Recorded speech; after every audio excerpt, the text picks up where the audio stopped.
Yo, welcome back to another Bowman Weekly. In this episode, we're going to a listed building that we recently purchased for a client, and we're taking it through the planning process to a meeting the heritage officer. Kane is also going to walk you through construction sites and go through construction numbers so you can learn about the costs. And we're doing loads of viewings and other fun stuff, so subscribe, stick around, enjoy. I am pissed. Look at that, brand new top as well. Brand new. It's so pointless dressing even half nice and going on a fucking construction site. I was so careful. I don't even know where it happened. Anyway, this is another project, 6-bed HMO, good street, right near town centre, Metrolink, straight into Newcastle. Big ceilings in this one. That is.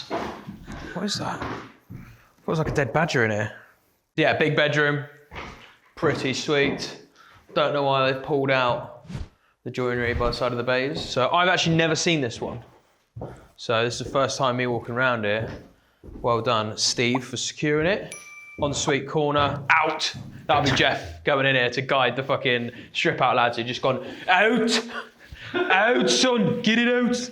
Through here as well. And then I'm pretty sure we're doing something here. Maybe this is just a communal kitchen diner. I think that is what this is at loft conversion.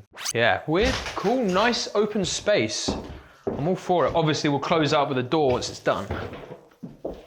Yeah, this then will be an off suite because it's small, little Diddy extension. You deserve it, Daddy. You putting in that work. And then here, our stairs will wrap up into the loft.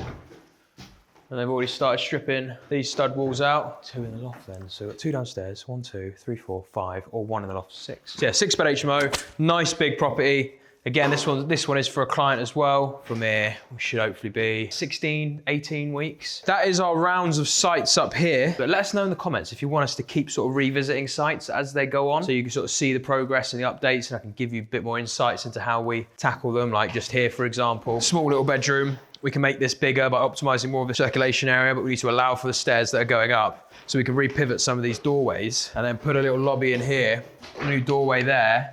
And that gives us back much more space in that front side bedroom. And this then comes to be quite a bit bigger. I want bigger.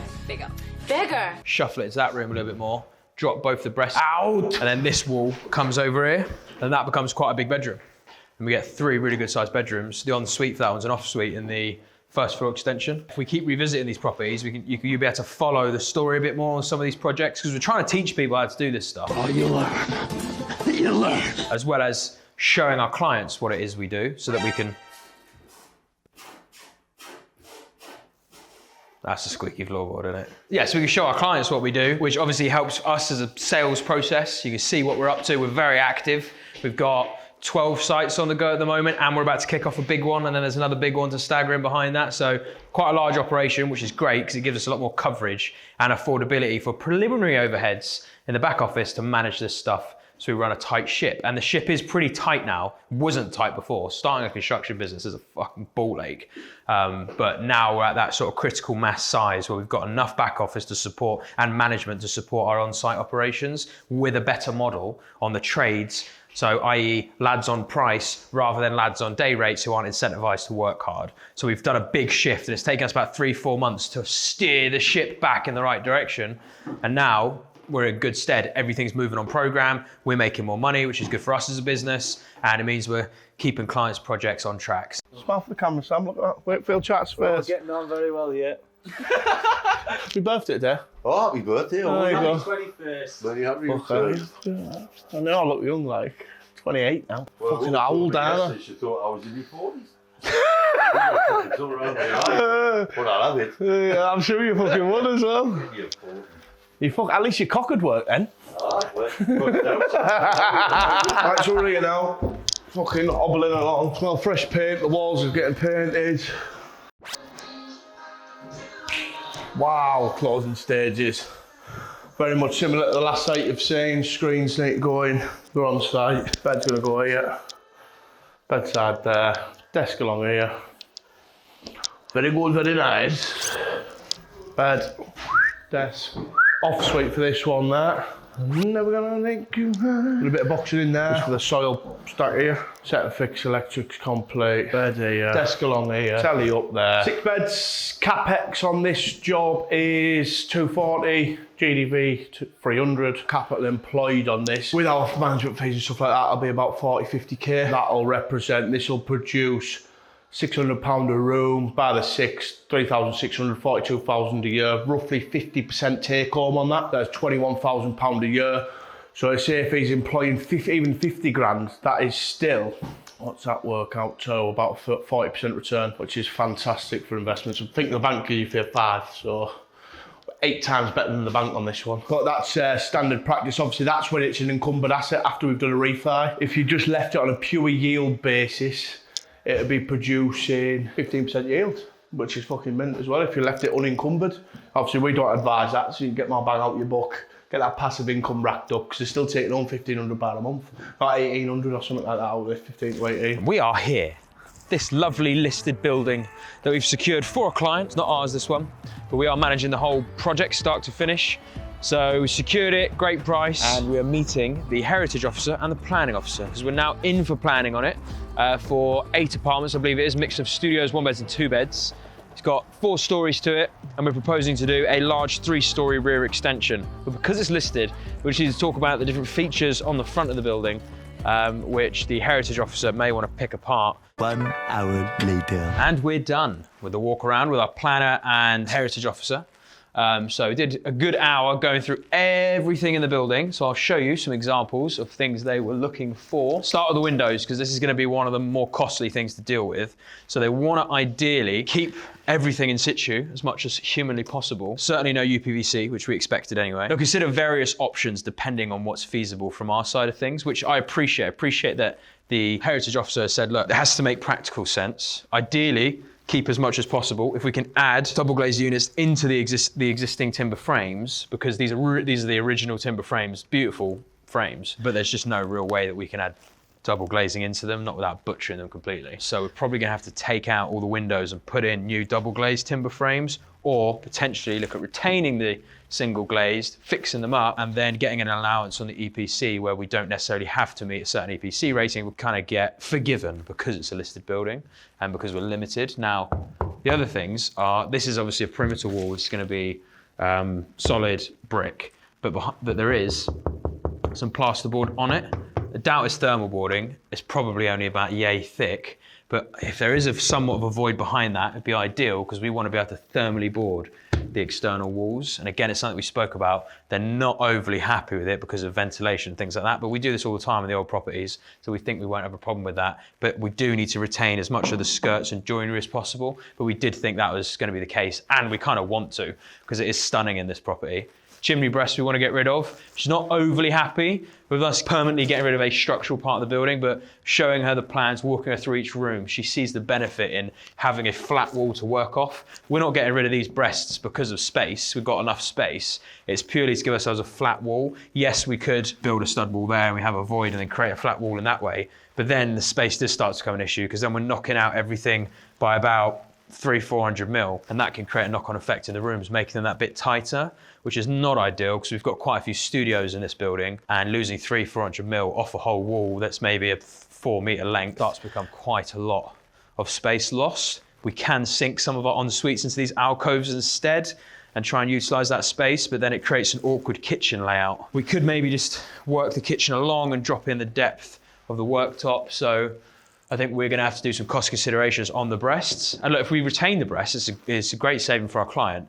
But it's just, what is the impact on the space in the room and the furniture being the bigger one. Ceilings as well. I explained to her why ideally we're dropping in ceilings here. We can bulkhead all the windows to keep the features around the windows. She understood that, and she did say, okay, we could probably work with that if we were to just lose all the features on the existing ceiling, drop in a new false ceiling, because there's so many other benefits from not only having that void for services to run through, making it a hell of a lot easier, not having awkward boxing in and things like that, which looks uglier than dropping the ceiling, but also the acoustic performance, the fire rating, which is an absolute necessity. She understands that we'll probably need to do that, so I think we'll get away with that one, which is a big cost saving, because what we don't want to be doing is ripping up all the floors and then having to channel everything through the floors, coring through all the joists. That'll become a fucking nightmare. And then creating the fire rating and the acoustic rating then within the floors, and then we're having to change and fuck around with door heights and all kinds of other knock-on effects that we just don't want to deal with. So ideally, dropping the ceiling stays, should be able to do that. Windows, in any event in this building, are going to be expensive to replace, but we foresaw that anyway. They want us to try and retain these doors and then use some kind of fire paint and then intermittent strips and things like that to almost refurbish these doors into fire doors. Beyond my technicality, I don't know how that works, but I'm sure Kane can find an answer. So we can keep these doors and the frames in situ. We wanted to keep the frames in situ anyway.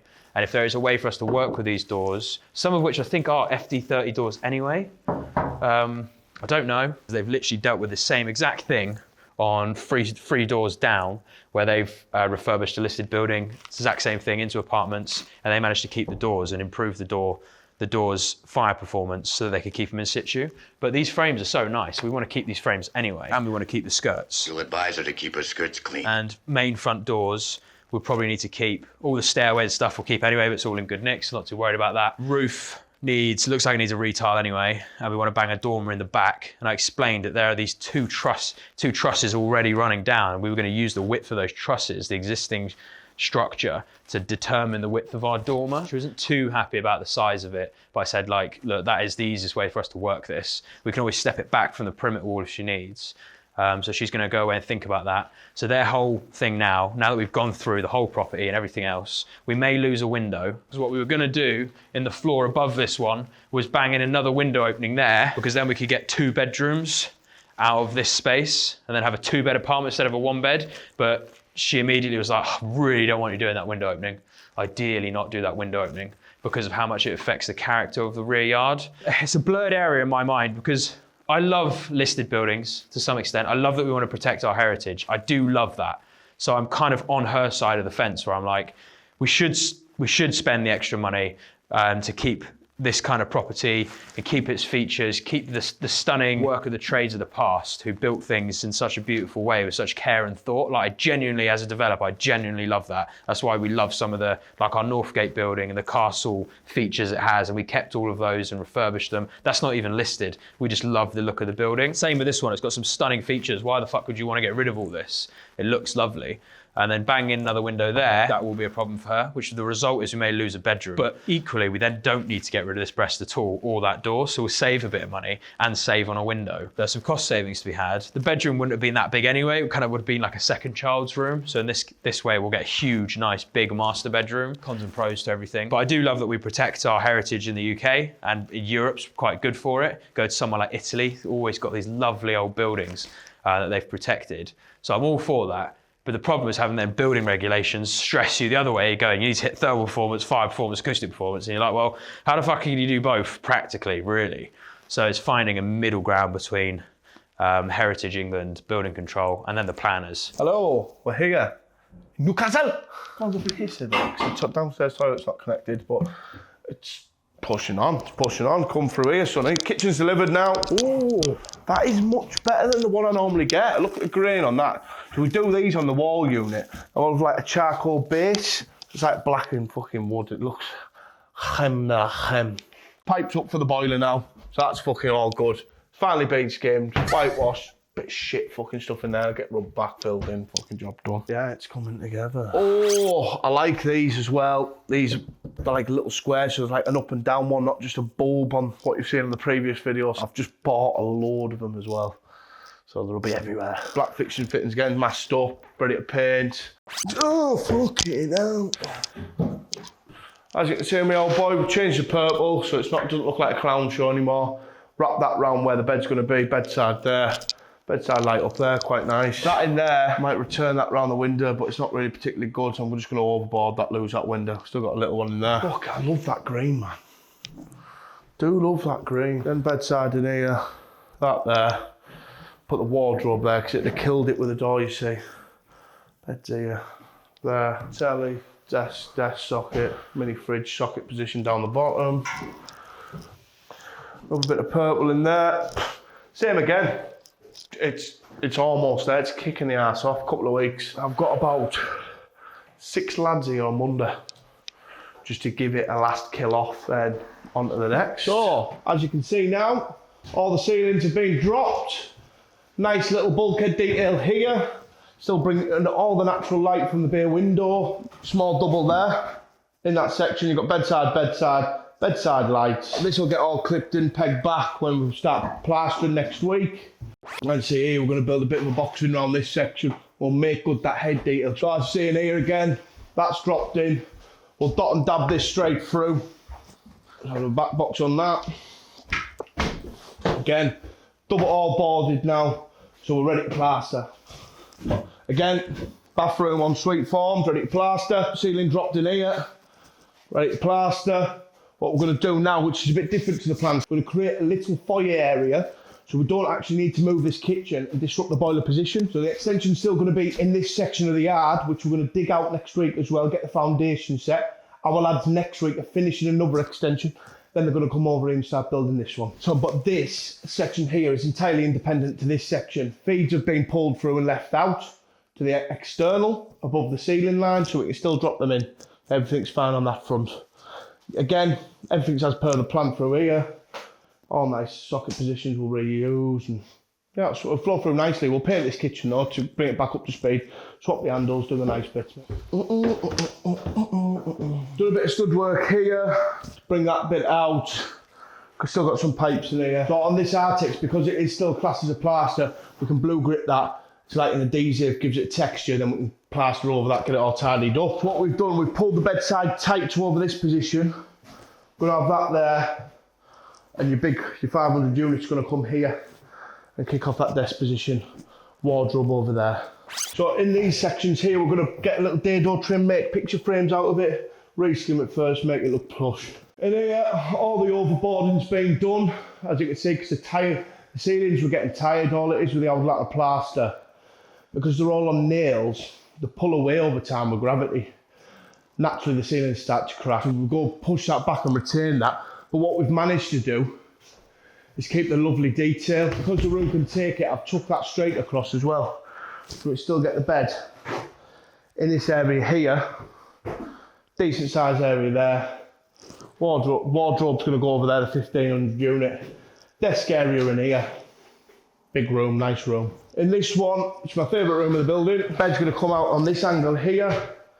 Then the door will open that way against the bed, but your bed's going to be about here, so you're going to get a full swing on that door. The telly's going to be there, TV point there. Some sockets along here, so a big desk along here. His and hers sort of area. Big wardrobes across there. Going to look plush. We're here at a viewing. Big Victorian. It's got a nice huge kitchen here, and it's got this extension on the side out the back. Look at all this space, like an old garage. Convert this, goes all that way as well. Get a bedroom back here already. Kitchen, diners, good enough size. 2 bedrooms here, 1 bedroom in there, another bedroom in there. Up for 150, really good area. This is like right near the schools and stuff, so the bricks and mortar values around here are good. And it's got a big double-storey extension as well, and the single-storey wrap around the garage. This ensuite will end up being like this, and all of that goes bedroom, ensuite. So there's one here already. This is quirky, there's an archway. Another bedroom in here, nice and easy. Breast's got to come out of this one. Get the breasts out. There will be a breast behind that. Then we get another bedroom here and another bedroom there.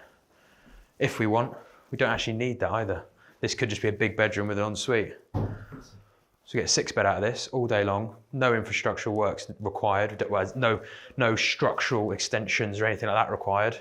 Knock it about a bit. Strip it all out, plaster. Breasts are the only thing that needs to come out really. The walls are in pretty good position. Without going to an extension work here. Could do, yeah. But it's a big 6. Massive 6. Big, easy 6. Massive 6, you get 8 for the fucking off. Yeah, fucking get off. Thank you, Sonny. He spent his whole Friday afternoon clearing out this yard. Look at it. It's a death trap now. You don't want to fall off there. No scaffolding left. But look at that, Sonny. Well done. Look what you've done. All on your own. You have some biff to help you with that, did you? A little bit of biff. Yeah, anyway, yard's clear now, which has now opened up 4 parking spaces for everyone who works here. So we've got the front for more transient people who need it in and out, mostly construction. For all of our transvestites that we employ, they're in and out all the time. Whereas our permanent staff up here are in here all day, they're now using this, which is really helpful. So let's do a cool transition where I jump off of this balcony. I'm gonna jump. I'm gonna subscribe. I'm gonna jump.